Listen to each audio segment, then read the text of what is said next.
Assalamualaikum warahmatullahi wabarakatuh. Kembali lagi di channel Portal Dimensi dan tentunya masih bersama saya Kang Selamat di sini.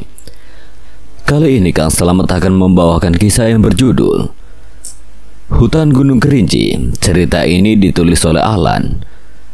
Sebelum kita masuk ke ceritanya, buat kalian yang belum subscribe channel ini, tekan tombol subscribe-nya terlebih dahulu dan tekan tombol notifikasinya agar kalian tidak ketinggalan cerita terbaru dari Portal Dimensi. Gak usah berlama-lama lagi, langsung saja kita masuk ke ceritanya. Hutan Gunung Kerinci.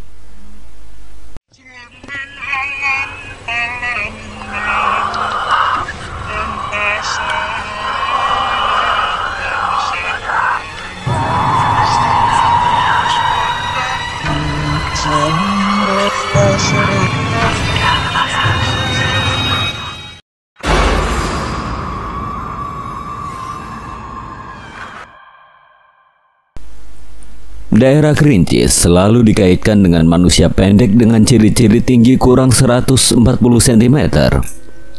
Tubuh berbulu, berjalan tegak, wajahnya kelihatan sudah tua dan selalu membawa tombak.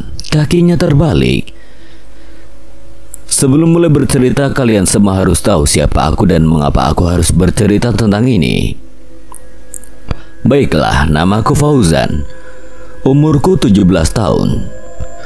Aku mengambil tema ini karena sebuah pengalaman yang sampai sekarang tidak mungkin aku lupakan. Pengalaman yang membuat aku percaya kalau makhluk gaib itu ada. Bahkan malam ini, di saat aku mulai menulis cerita ini, sosok remaja berwajah pucat sedang memperhatikanku dari pojok kamar yang aku tinggali. Di kamar mungil itulah aku sering menyendiri, menghabiskan waktu bersama laptop dan cerita-cerita imajinasiku. Sosok laki-laki remaja yang perawakannya tampan dan manis itu tetap mengawasi aku dari pojok kamar. Tepatnya di satu kursi yang sengaja aku sediakan untuk dia duduk setiap kali datang. Sesekali aku menoleh ke arahnya lalu kembali melanjutkan menulis naskah novel yang terbengkalai beberapa hari ini. Karena ada tetangga yang meninggal dan tentunya aku harus turut berbelasungkawa. Malam semakin larut. Aku melihat jam yang ada di layar laptop. Ternyata jam sudah menunjukkan pukul 11:30 malam. Pantesan saja mataku sudah berat untuk dibuka. Dengan menekan tombol shutdown, aku mengakhiri ceritaku untuk malam ini. Lalu bergegas menuju kamar mandi untuk mencuci wajah dengan sabun pembersih wajah. Setelah itu aku keluar dan bergegas tidur. Kok air kerannya hidup sendiri? Aku kembali ke kamar mandi untuk menutup keran yang tiba-tiba terbuka dengan sendirinya. Perlahan aku membuka pintu. Terlihat dengan jelas kalau laki-laki berwajah mayat yang tadi di kamar sekarang ada di kamar mandi. Oh Tuhan, dia lagi. Kalian semua pasti ingin tahu siapa laki-laki berwajah mayat yang sering hilang dan datang tiba-tiba. Aku dan dia sudah seperti sahabat. Ya, lebih tepatnya aku bersahabat dengan makhluk gaib. Dia masih tampak memainkan air kerannya ada di dalam kamar mandiku. Biasanya kalau dia berbuat aneh seperti itu, ada yang ingin disampaikan kepada aku, tapi apa? Aku berusaha mendekat dengan langkah yang berderap pelan. Gemercik air keran begitu berisik. Sesekali terdengar dia bernyanyi dengan nada yang begitu menyeramkan. Biar lebih enak, aku beritahu siapa namanya. Namanya Eyad. Perubahanku dengan perubahannya sama. Sampai kini aku duduk di bangku SMA. Dialah yang selalu setia menjadi teman baikku. Anehnya hanya aku yang bisa melihat sosok Eyad. Eyad, kamu kenapa? Wajahnya yang pucat dan tanpa senyum itu terlihat jelas dari pantulan cermin kamar mandi. Kebetulan posisinya membelakangiku sehingga dapat melihat raut wajah datarnya yang pucat seperti jenazah. Keran air terus ia mainkan, kadang mati, kadang juga hidup. Sepertinya Eyad ingin mengajakku bercerita lagi, tapi sudah malam. Aku harus tidur karena besok ada ulangan di sekolah. Maaf teman, aku harus tidur. Besok aja kalau ingin bercerita lagi. Ucapku sambil berlalu keluar dari kamar mandi. Namun belum sempat aku keluar, Tiba-tiba pintu kamar mandi yang tadinya terbuka kini tiba-tiba tertutup, sehingga membuat aku terkejut, bahkan hampir berteriak kaget.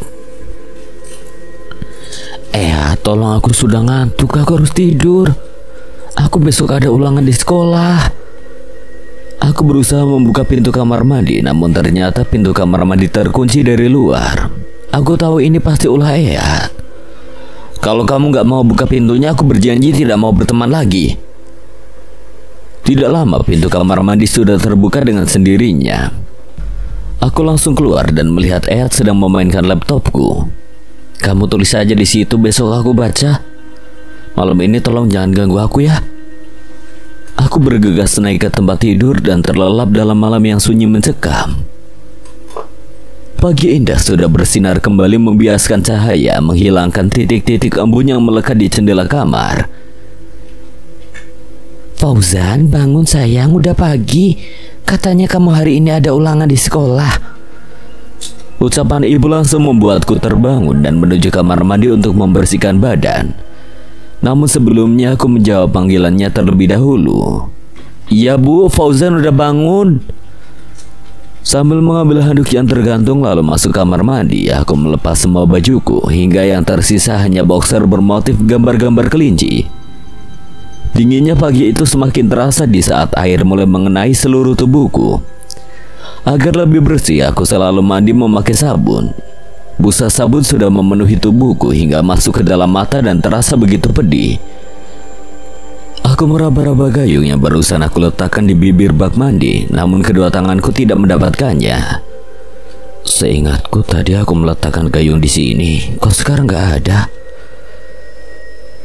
Aku terus meraba mencari keberadaan gayung. Satu tanganku mengusap-usap mata yang semakin terasa perih karena kemasukan busa sabun. Sedangkan yang satunya lagi masih berusaha keras mencari. Apa mungkin jatuh ya? Tanganku terhenti saat menyentuh sesuatu. Ya, yang aku sentuh adalah kaki Eyad yang berdiri tegap di hadapanku sambil memberikan gayung yang dari tadi aku cari. Tanpa pikir panjang, aku mengguyur tubuhku dengan air sehingga busa yang membuat mataku perih sudah habis. Dibawa oleh air menuju ke tempat pembuangan. Kini aku dapat melihat dengan jelas. Eyad. Tadi sepertinya ada Eyad. Aku memasang handuk yang tergantung di tempat gantungan handuk. Setelah selesai mandi,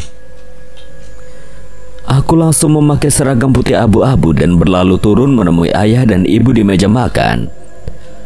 Terlihat ayah dan ibu sudah lama menunggu aku turun dari kamar yang berada di lantai atas. Pagi ayah, ibu. Fauzan langsung berangkat aja ya, soalnya pagi ini Fauzan ada tugas mendadak di sekolah yang belum Fauzan kerjakan. Kamu mau nyontek? Hehehe. Seharusnya kamu kerjakan PR tadi malam, bukan malah nyontek di sekolah. Fauzan lupa. Kali ini aku memasukkan 2 helai roti ke dalam tas untuk bekal di perjalanan. Lupa. Kamu sama ayah sama aja, suka lupa. Tapi kalau dengan kamu aku tidak akan lupa. Ayah menggoda ibu yang mengebungkan pipinya karena tidak ingin mengganggu keromantisan mereka. Aku pun berpamitan untuk segera berangkat ke sekolah. Namun baru saja sampai di halaman rumah, aku baru ingat kalau ayah dan ibu belum memberiku uang saku. Dengan cepat aku kembali masuk ke dalam rumah dan menodong mereka berdua seperti pagi-pagi hari biasanya. Aku melaju dengan mobil mewah berwarna putih telur. Tanganku memutar volume tape yang ada di bagian depan mobil. Dengan kencang terdengar musik kem-keman. Suara pas-pasan yang dibalut dengan gemerincing suara petikan gitar ukulele. Mulutku mengikuti bait-bait lagu, sedangkan kepalaku mengangguk-angguk mengikuti irama dentuman musik. Sedangkan mataku terus fokus memperhatikan jalanan menuju sekolah SMA terbaik di Jakarta. Tidak lama kemudian mobil mewah pemberian ayah yang aku bawa sudah berhenti di halaman sekolah. Dari kejauhan terlihat Fatan dan Boma sudah menantiku di bangku sekolah yang berada di teras. Itu Fauzan. Asik, sepertinya kita dapat makan gratis lagi nih. Harap Boma yang berat badannya kurang lebih 2 kali lipat dari berat badanku. Fatan menggaplok perut Boma.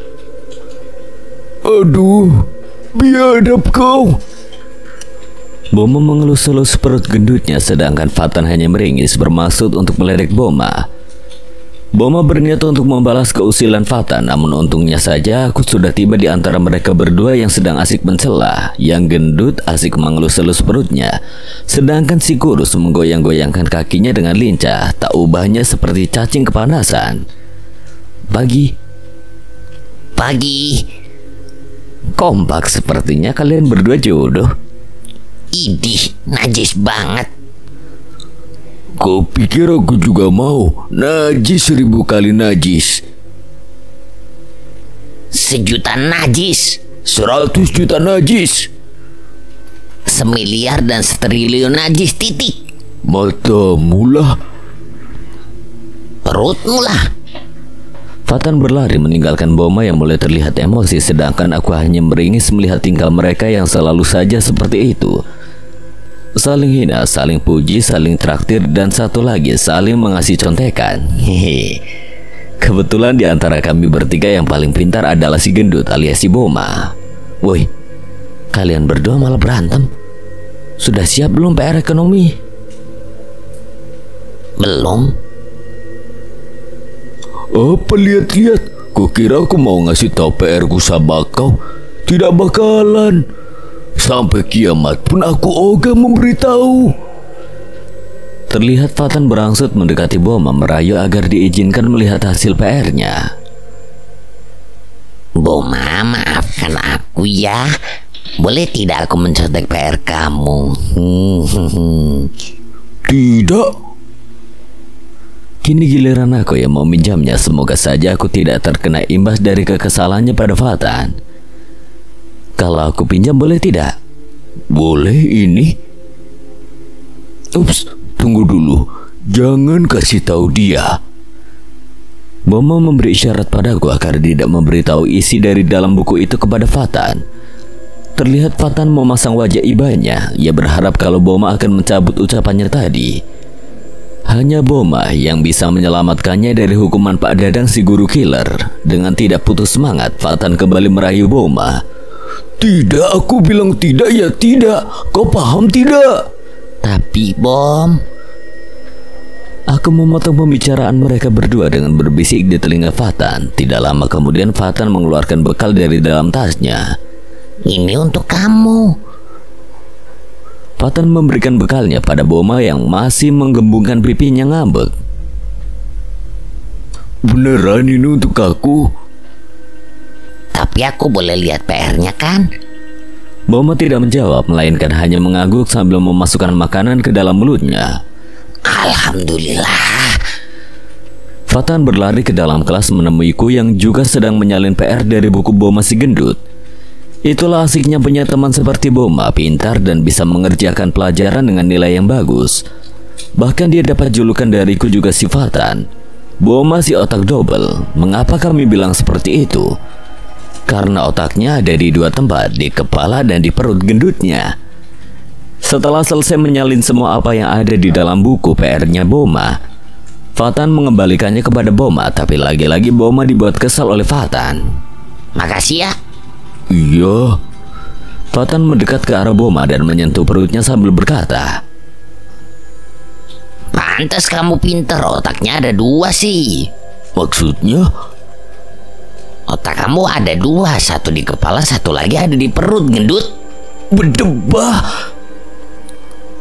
Jangan lupa kembalikan tempat bekalku.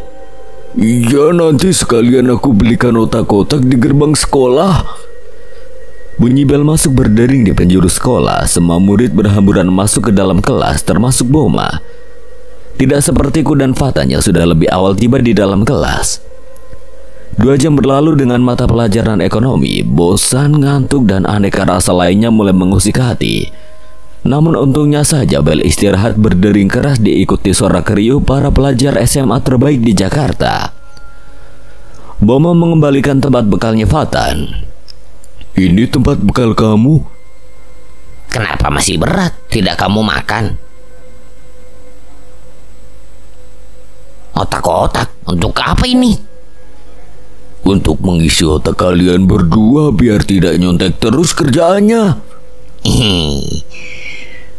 Suara gelak tawa terdengar di dalam kelas, termasuk aku juga ikut meringis menahan tawa. Waktu istirahat aku gunakan sebaik mungkin untuk mengisi perut, membuang isi perut di kantin, ataupun hanya duduk-duduk malas di taman. Aku, Fatan, dan Boma nongkrong di tempat biasa, yaitu kantin pojok sekolahan, yang baunya sangat menyengat sekali. Dan kalian tahu itu bau apa? Ya, itu bau pesing, karena siswa putra sangat suka sekali buang air kecil di tembok pembatas antara kantin belakang dan kelas, termasuk Fatan yang sering sembarangan nyemprot. Padahal di tembok tersebut terdapat tulisan dilarang kencing. Malah dikencingi tulisannya. Emang bangsat, siswa nggak punya otak. Pantes saja sekarang banyak pedagang otak-otak bertebaran di muka bumi ini. Otak mereka sudah dijual dan ditukar sama film-film porno, obat-obatan terlarang, dan si putih berkepala merah alias rokok. Mau kemana? Nyetor. Fatan menurunkan resleting celana putih abu-abunya. Dasar otak sange. Fatan hanya memperlihatkan tampang masa bodohnya sehingga membuat Boma kembali kesal. Sabar, jangan marah-marah terus, nanti kamu bisa darah tinggi. Semoga aja manusia di muka bumi ini tidak ada lagi yang seperti Fatan. Belum masuk tinggal beberapa menit lagi, namun Fatan belum juga kembali dari balik tembok pembuangan limbah air kencing. Aku pun menghampirinya, sedang Boma menunggu di gang pembatas antara kantin belakang dan tembok kelas 11. Baru saja beberapa langkah aku sudah merasa ada energi jelek di tempat tersebut. Kalian tahu sendiri kalau aku mempunyai kekurangan, yaitu mampu melihat makhluk-makhluk yang kasat mata. Walaupun bagi kalian itu adalah sebuah kelebihan, tapi bagiku itu adalah sebuah kekurangan. Karena aku tidak ingin melihat wajah-wajah si buruk rupa para bangsa yang tidak terlihat oleh kedua bola mata manusia biasa.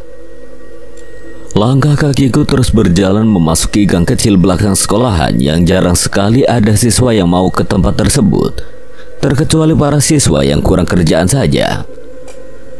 Tembok bangunan sekolahan yang tinggi mengurangi kadar cahaya yang merambat masuk sehingga tempat tersebut lembab dan sangat bau sekali. Belum lagi tumpukan kursi-kursi patah yang tak terpakai menambah pemandangan semakin horor. Fatan? Kau di mana?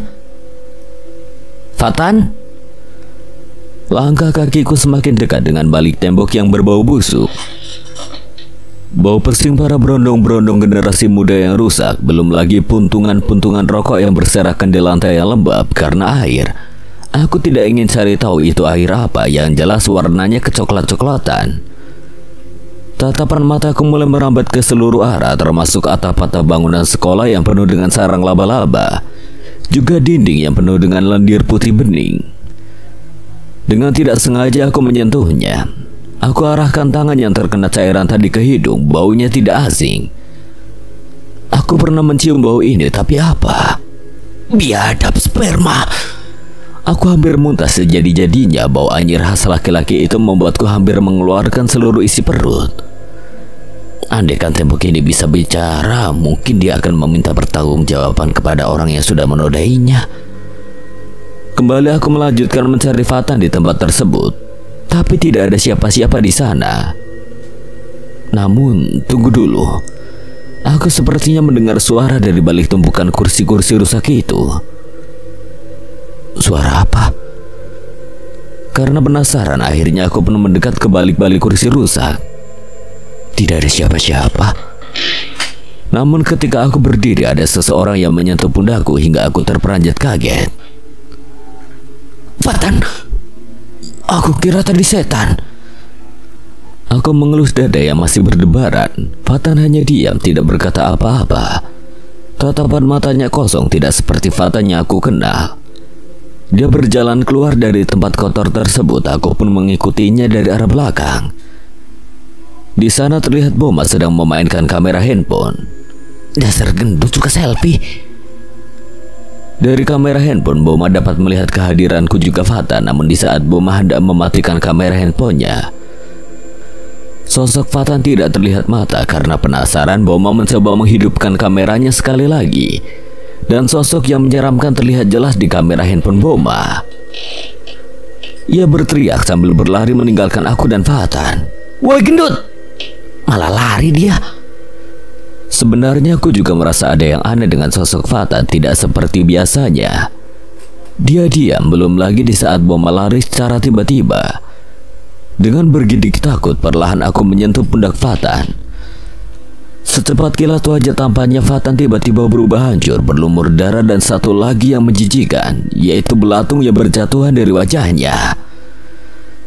Tanpa pikir panjang, aku ikut berlari mengejar Boma yang sudah mengeluarkan jurus kaki seribunya. Napasku ngos-ngosan, jantungku berdetak kencang, dan kakiku terasa lemas sekali. Aku melihat Boma duduk di teras sekolahan. Anjir, kenapa kamu gak bilang tadi? Kalau... Woi, kenapa kalian berdua? Fatan datang dari arah kantin memotong pembicaraanku dengan Boma yang juga masih ketakutan dengan kejadian tadi. Aku dan Boma saling pandang, sesekali Boma menatap ke arah kaki Fatan. Ia meyakinkan kalau sosok Fatan yang berdiri di hadapannya adalah manusia asli, bukan jin.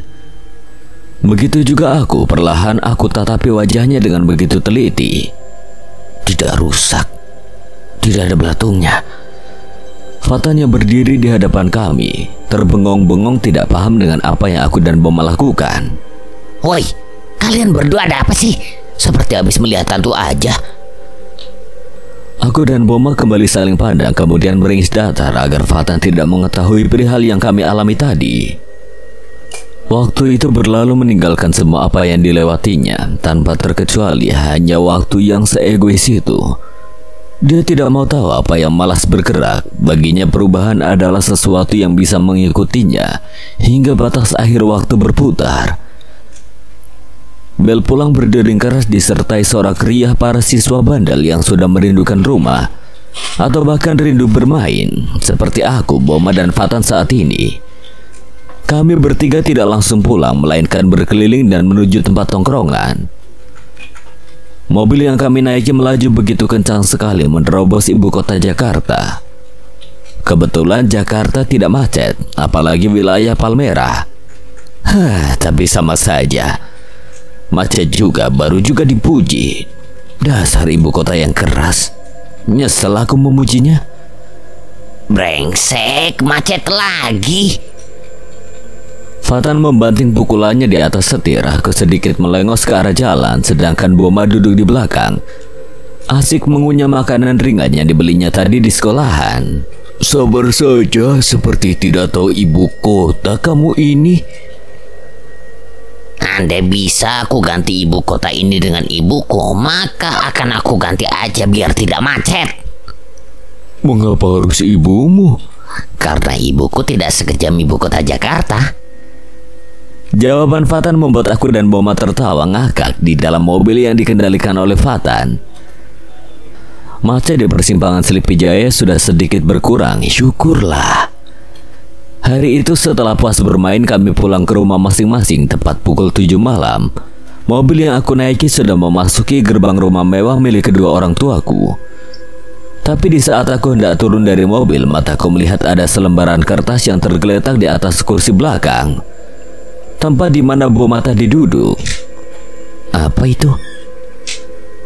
Aku berusaha mengambil selembaran kertas berwarna putih, lalu aku baca. Undangan. Undangan dari siapa ini? Kenapa di dalam mobilku? Aku mencari identitas dari siapa undangan tersebut. Oh, dari mahasiswa pencinta alam.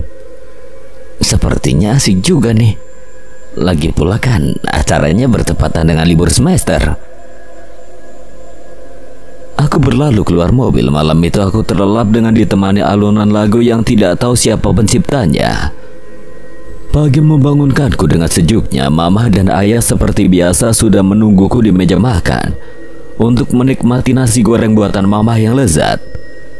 Kebetulan pagi itu aku tidak lapar, jadi langsung saja berangkat sekolah tanpa sarapan terlebih dahulu. Tapi kalian tahu sendirilah, kalau aku tidak sarapan pagi di rumah, pasti mama dan ayahku memberi uang saku lebih banyak daripada biasanya. Asik. Aku ingin segera cepat-cepat tiba sampai di sekolah karena sudah tidak sabar ingin menyampaikan kabar gembira yang ada di dalam undangan yang aku baca malam tadi. Untung saja ibu kota Jakarta tidak macet. Mungkin saja Fatan sudah mengganti ibu kota dengan ibu kandungnya. Makanya pagi ini jalanan lancar tanpa hambatan. Aku kembali merogoh kantong celananya untuk mencari lipatan kertas undangan. Di mana kertas undangan tadi? Aku merogoh-rogoh kantong sedangkan tangan yang satu lagi fokus menyetir mobil agar selamat tiba di sekolahan. Ini dia. Aku menemukannya di saku baju. Tidak lama kemudian aku sudah tiba di parkiran sekolah. Dengan cepat aku menghampiri Boma dan Fatan yang sudah lebih awal datang. Mereka berdua sedang duduk di lapangan basket. Aku melempar tas ke arah mereka berdua. Berdebah. Aku mendahului Boma mengucapkan itu yang sudah bisa aku tebak. Aku mengucapkan kata tersebut, Boma meringis sedangkan Fatan masih sibuk menggaruk-garuk bokongnya. Fatan memang aku akui tampan, bertubuh atletis, dan apakah kalian tahu hal jorok yang ada pada cowok ganteng ini? Dia sangat suka sekali menggaruk-garuk bokong. Sangat menjijikan. Hei, aku ada kabar buat kalian berdua. Apa? Fatan mengarahkan tangannya ke arah hidung setelah menggaruk-garuk bokong. Aku dan Boma yang melihatnya hampir muntah. Dasar GGJ. Apa itu?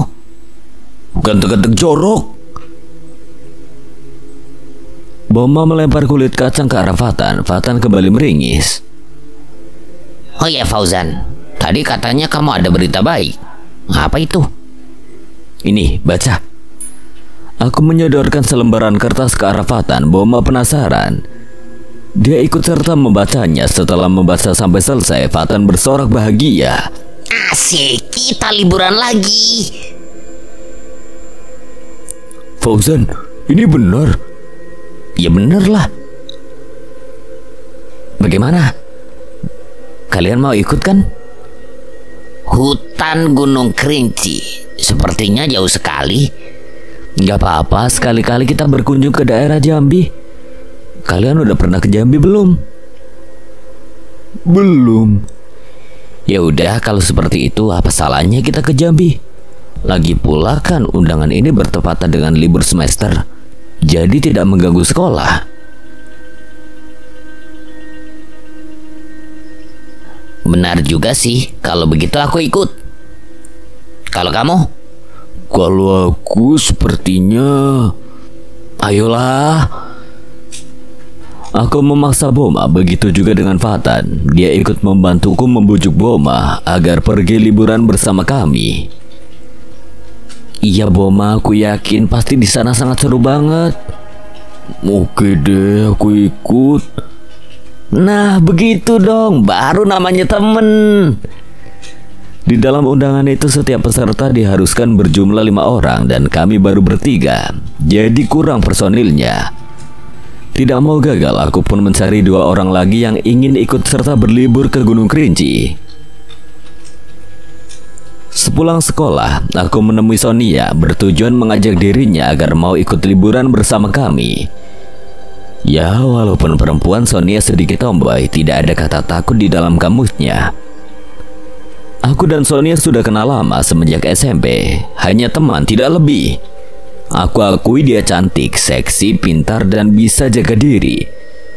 Namun entah kenapa aku tidak pernah menaruh rasa lebih, hanya sebatas teman saja. Tidak tahu apa yang di dalam hati Sonia. Sepertinya dia juga menganggapku sebagai teman saja. Lagi pula aku lebih suka dia menjadi temanku daripada harus menjadi kekasih. Sebulan 2 bulan putus lalu saling benci. Pret, aku masih malas membahas tentang cinta. Aku masih ingin bersenang-senang menikmati masa muda. Sonia, bagaimana? Kamu mau ikut? Sonia masih terus membaca isi dari selembaran undangan tersebut. Bulu mata lentiknya berkedip-kedip. Hidung panjangnya hampir menyentuh kertas yang ia baca dan kepalanya mengangguk-angguk pelan. Bagaimana? Sepertinya asik. Oke, aku mau.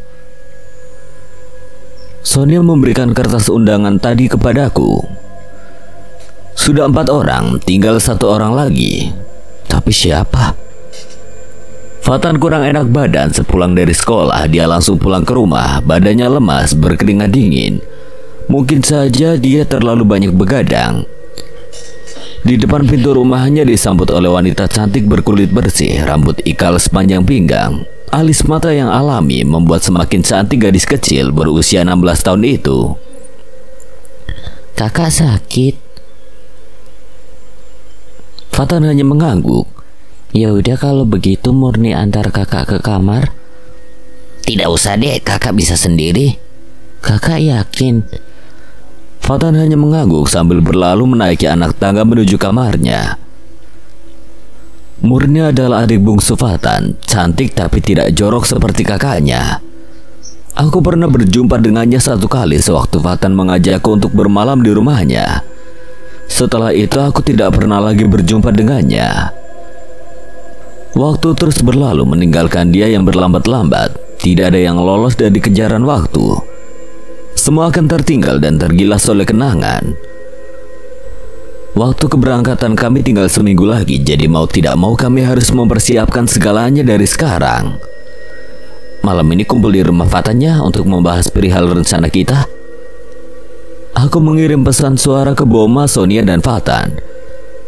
Setelah selesai sholat Isya, aku sudah bergegas menuju rumah Fatan yang berada di daerah Tomang. Begitu juga halnya dengan Boma dan Sonia yang menerima pesan suaraku. Mobil mewah yang aku kemudikan sudah memasuki gerbang rumah Fatan yang megah seperti istana. Tak berselang lama Boma dan Sonia juga tiba. Fatan menyambut kedatangan kami dengan wajah berbinar bahagia. Bagaimana persiapan kalian? Sudah hampir beres. Aku menyeruput teh hangat yang sudah disediakan oleh Fatan. Tapi bukannya jumlah kita kurang satu orang lagi? Oh iya, benar juga tuh. Kita kurang satu orang lagi. Kalian ada kenalan gak yang mau ikut serta bersama kita ke Jambi? Boma menggelengkan kepalanya, begitu juga dengan Sonia. Kalau kamu, Fatan? Ada. Siapa? Tuh dia orangnya. Fatan menunjuk Murni yang melangkah menuruni anak tangga. Adik kamu maksudnya? Iya. Sedangkan aku masih tersanjung melihat kecantikan Murni yang berderap langkah menuruni anak tangga. Rambut panjangnya yang menyentuh pinggang tergerai dihempas angin-angin nakal. Dia mempersembahkan senyum padaku, lebih tepatnya pada kami semua yang ada di tempat tersebut. Manis sekali senyumannya, cantik dan anggun lenggak-lenggok jalannya, serta lembut tutur katanya. Tidak salah jika kedua orang tuanya memberi nama Murni, menandakan kemurnian ciptaan Allah yang ada di dalam rumah Fatan. Malam semuanya. Malam, jawabku antara sadar dan tidak. Otakku masih terpesona oleh kecantikan Murni. Bahkan tidak ingin rasanya aku berkedip menyia-nyiakan kecantikan tersebut. Karena kita udah genap 5 orang, rencana kita selanjutnya apa? Yang terpenting obat-obatan jangan sampai lupa. Karena perjalanan kita kali ini sangat jauh loh.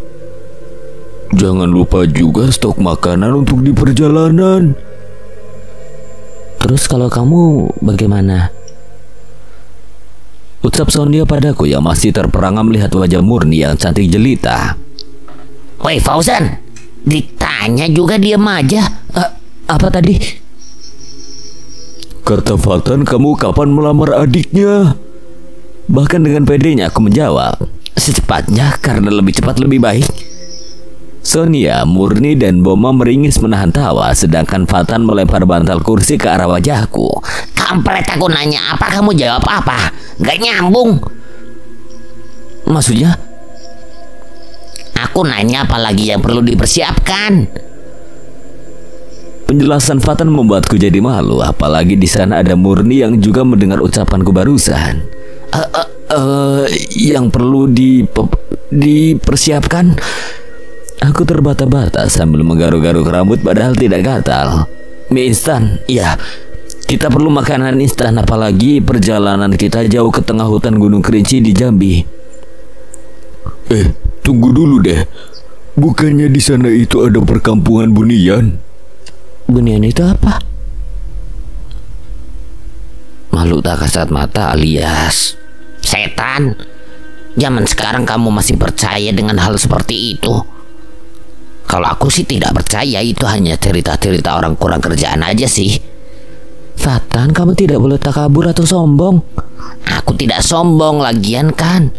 Kak. Ya udah ya, kakak tidak akan mengulanginya lagi.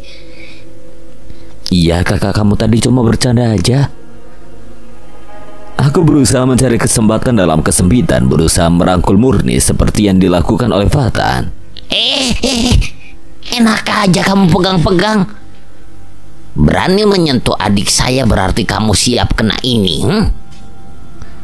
Fatan mengepalkan tangannya yang kekar.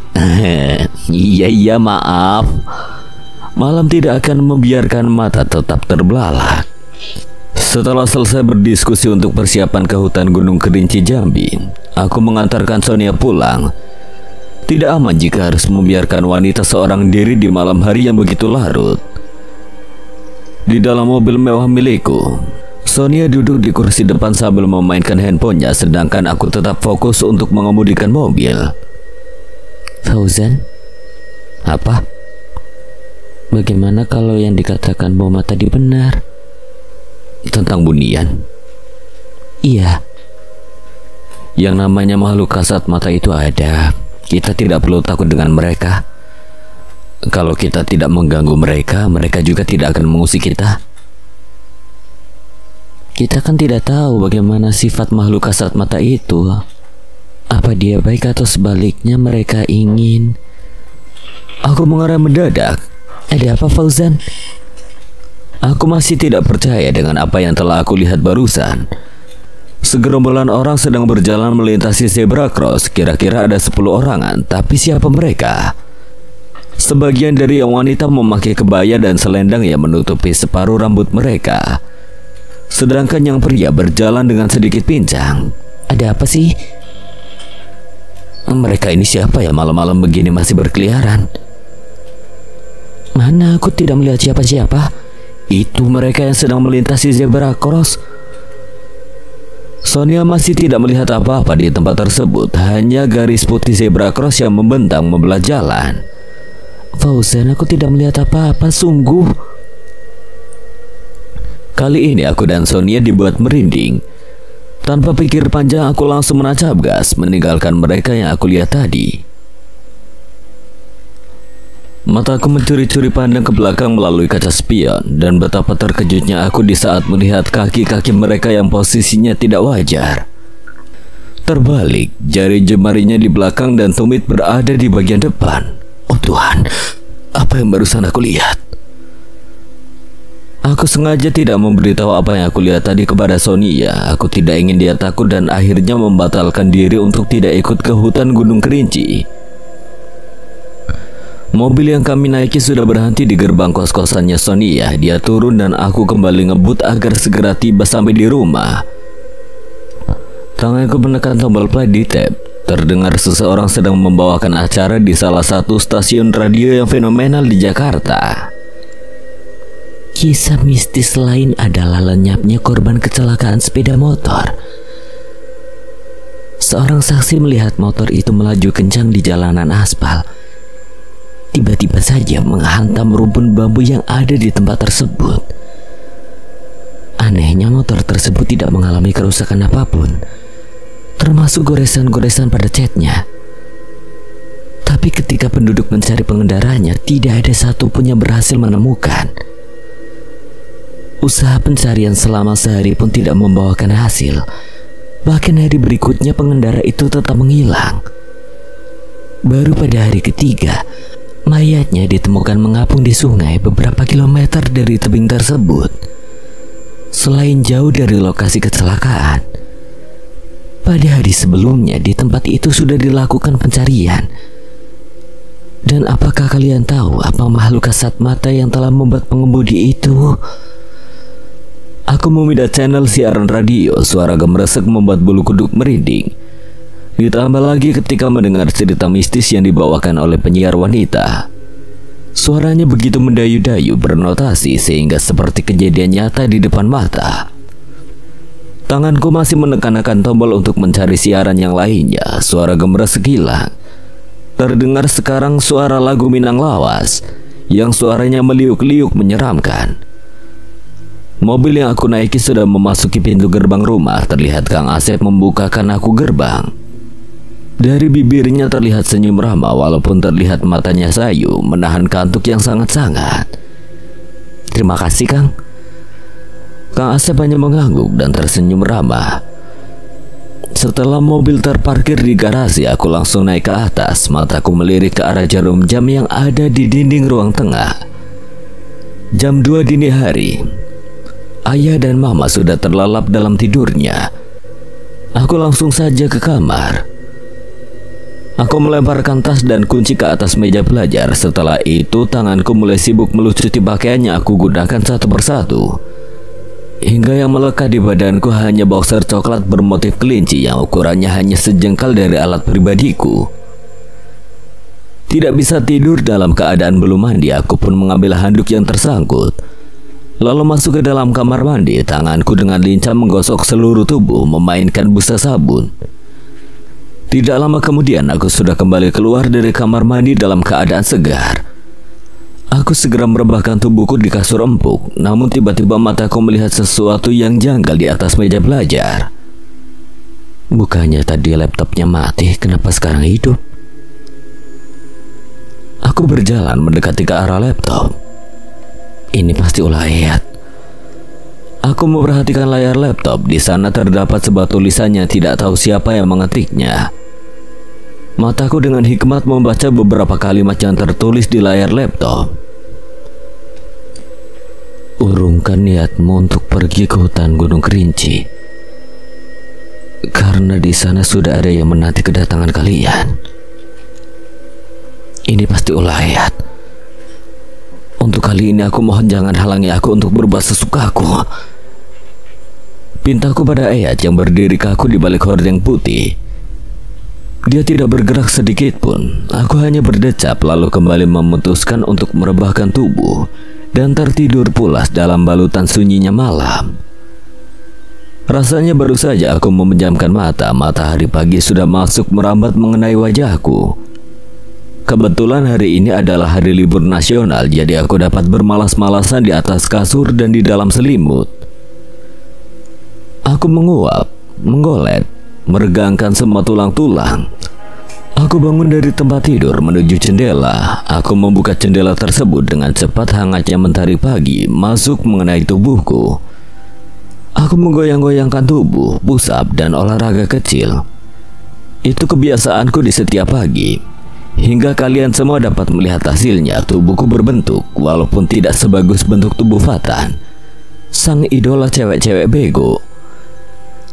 Kenapa aku bilang cewek-cewek bego? Karena Fatan hanya bisa mempertahankan hubungannya dengan wanita paling lama seminggu. Setelah itu putus dan seninya sudah menggandeng cewek lagi. Dan cewek itu tahu kalau Fatan hanya akan mempermainkan perasaannya saja. Setelah dia mendapatkan apa yang dia cari, puas dengan keperkasaannya, lalu dicampurkannya mereka begitu saja. Ya, tidak sepertiku si jomblo. GGJ singkatan dari ganteng-ganteng jomblo, bukan ganteng-ganteng suka jantan. Aku masih normal, aku masih suka dengan cewek. Buktinya saja jika aku melihat kecantikan adiknya Fatan, senjataku langsung berkibar, ingin berteriak merdeka. Hutan Gunung Kerinci. Hutan Gunung Kerinci berada di daerah Provinsi Jambi. Kami berlima sudah tiba di daerah perbatasan kota dan hutan. Mobil yang kami naiki tiba-tiba saja macet, sehingga membuat kami berlima harus bermalam di perjalanan menuju gerbang hutan Gunung Kerinci. Setelah tiba di sana, kami akan melanjutkan perjalanan dengan berjalan kaki. Mobil yang kami naiki melesat memasuki jalanan yang dikelilingi pepohonan tinggi menjulang. Tidak ada satu titik cahaya pun di sana, kecuali cahaya dari lampu mobil yang kami naiki. Di perjalanan, tiba-tiba saja kami melihat segerombolan orang sedang beriring-iringan membopong keranda maya di gelap malam tanpa sedikit cahaya apapun. Mobil yang kami naiki mengurangi kecepatannya sehingga membuat aku yang duduk di kursi samping supir melongok keluar jendela mobil. Begitu juga dengan Fatan, Sonia, dan Murni yang duduk di kursi bagian tengah. Sedangkan Boma yang duduk sendiri di belakang ikut menoleh keluar jendela. Seperti ada yang meninggal dunia. Ini yang saya takutkan jika malam hari melintasi jalanan ini. Ada apa, Pak? Saya yakin mereka semua adalah bunian, makhluk halus penunggu hutan Gunung Kerinci ini. Bunian? Tuh kan benar apa yang aku bilang malam kemarin. Kalau daerah sini itu kampungnya para bunian. Apa sih yang kalian perdebatkan? Mungkin saja orang-orang itu memang ingin menguburkan jenazah secepatnya. Fatan tidak percaya dengan yang namanya setan, iblis, atau yang sejenisnya. Tapi Fatan, Sudahlah, di zaman era modern ini kalian semua masih percaya dengan yang kayak gituan. Sungguh tidak masuk akal. Terlihat Murni tidak nyaman dengan ucapan abangnya barusan. Ia takut terjadi apa-apa dengan Fatan yang mempunyai sifat takabur. Dengan sombongnya Fatan menekan tombol klakson berkali-kali. Padahal Pak sopir sudah memperingatkan Fatan agar tidak sembarangan berbuat. Di jalan kecil yang berada di tengah hutan Gunung Kerinci Jambi. Sudah cukup, Fatan. Pakai otak dong. Kalau ada kejadian apa-apa bukan cuma kamu yang menanggung akibatnya. Kami juga bisa terkena imbas dari kesombongan kamu. Aku berusaha memperingatkan Fatan walaupun dengan nada yang bercampur emosi. Iring-iringan orang yang membawa keranda mayat tadi sudah lenyap bagai ditelan bumi. Kami semua dibuat terperajat oleh kejadian itu. Bagaimana mungkin orang-orang banyak tadi bisa hilang dengan begitu cepat? Sudah bisa dipastikan itu adalah para bunian penunggu hutan Gunung Kerinci Jambi. Boma yang duduk di paling belakang sesekali menyentuh bulu lehernya yang mulai berdiri. Sambil bergidik, takut matanya perlahan ia arahkan ke belakang untuk melihat keluar kaca mobil. Nafasnya dibuat begitu cepat sekali. Di saat kedua bola matanya melihat segerombolan orang itu kembali ada di belakang mobil yang kami kendarai, namun kali ini sangat berbeda. Terlihat jelas kaki mereka terbalik. Tidak. Boma mengucek-ucek bola matanya. Kembali dia yakinkan penglihatannya barusan. Sekali lagi Boma menoleh ke arah belakang, matanya merambat lurus keluar kaca mobil. Tidak ada. Ia kembali mengingat-ingat kejadian yang dilihatnya. Dia sangat yakin kalau yang dilihat tadi itu adalah nyata. Untuk memastikannya, dia kembali menoleh ke belakang untuk melihat keluar kaca mobil dan ia berteriak di saat melihat ada wanita berselendang dan berbaju Melayu serba putih berada persis di belakang Boma. Ada apa? Boma belum bisa menjawab pertanyaanku barusan, nafasnya masih ngos-ngosan. Tidak beraturan, keringat dingin mulai mengucuri membasahi dahinya. Kamu kenapa? Boma, kamu kenapa? Kamu sakit? Murni membuka tasnya, dia mengeluarkan minyak angin untuk sedikit mengurangi kepanikan Boma. Oleskan minyak ini di hidungnya. Dengan cepat Fatan mengambil minyak angin yang ada di tangan Murni lalu mengoleskannya di hidung Boma. Sambil sesekali ia bertanya perihal apa yang telah mengusiknya sehingga sampai seperti orang kerasukan. Kamu harus tenangkan diri, jangan banyak berpikir hal-hal yang aneh. Pak, berhenti sebentar. Saya ingin melihat keadaan Boma di belakang. Aku meminta Pak supir menghentikan mobilnya di tengah jalan yang dikelilingi pepohonan besar dan rimbun. Aku keluar dari mobil dan menemui Boma yang keadaannya masih seperti diambang sadar dan tidak. Tatapan matanya kosong, wajahnya pucat berkeringat dingin. Boma, sebaiknya kita lanjutkan saja perjalanan ini. Tidak jauh lagi di depan ada perkampungan. Mobil yang membawa kami berlima sudah memasuki area perkampungan. Ternyata kampung tersebut tidak seperti yang kami harapkan. Gelap, hanya berlenterakan lampu teplok dan sunyi dari kesibukan penduduknya. Ini kampung lagi mati lampu kali ya? Di sini tidak ada listrik. Mereka hidup masih jauh dari kata cukup. Kami berlima turun dari mobil. Tidak halnya dengan Pak sopir. Dia menunggu kami di dalam mobil. Dengan membopong tas masing-masing, kami mendekat ke salah satu bangunan yang sepertinya ada pelita yang sedikit terang. Kita ke sana aja yuk. Fatan menunjuk sebuah warung kopi kecil yang buka di tengah hutan belantara. Iya, semoga di sana terdapat makanan. Kasihan Boma. Sedangkan aku masih menyangga tubuh gendutnya Boma yang lemas terkulai, matanya terbelalak kosong. Fatan, kamu tolong aku dong, berat ini. Aku sedari tadi menahan beban berat tubuh Boma. Kami berlima menuju warung kopi yang ada di pinggir jalan, yang letaknya di tengah-tengah hutan belantara Gunung Kerinci. Warung kopi itu terlihat begitu seram sekali. Remang-remang hanya bercahayakan pelita. Terlihat seorang wanita tua duduk bersandar. Dari mulutnya melantunkan tembang-tembang lawas yang membuat bulu kuduk kami merinding. Permisi. Wanita tua tadi menghentikan nyanyiannya. Dengan jelas dapat kami lihat rambut putih dan tubuh bungkuknya. Dengan rendah dia membalikkan badannya untuk melihat kedatangan kami. Permisi, Nek. Boleh kami beristirahat sejenak di sini? Dengan pandangan tuanya yang begitu tajam, nenek itu memperhatikan kami berlima dari ujung kepala sampai ujung kaki. Kalian dari mana dan mau kemana? Kami dari Jakarta, Nek, dan ingin ke kaki Gunung Kerinci. Nenek tua tersebut terdiam, seperti memikirkan sesuatu. Nek, boleh kami beristirahat sejenak di sini sampai matahari terbit saja? Silakan. Kami berlima masuk dan mengistirahatkan tubuh di kursi-kursi yang terbuat dari batang pohon hutan kaki Gunung Kerinci yang besar-besar. Nenek membuatkan kami minuman hangat di dalam sebuah teko yang terlihat sudah lawas sekali. Minumlah agar tubuh kalian sedikit enakan. Terima kasih, Nek. Setelah mengisi perut dengan minuman hangat buatan nenek tua tersebut, kami berlima terlelap dalam tidur. Mungkin karena terlalu kelelahan dalam perjalanan tadi.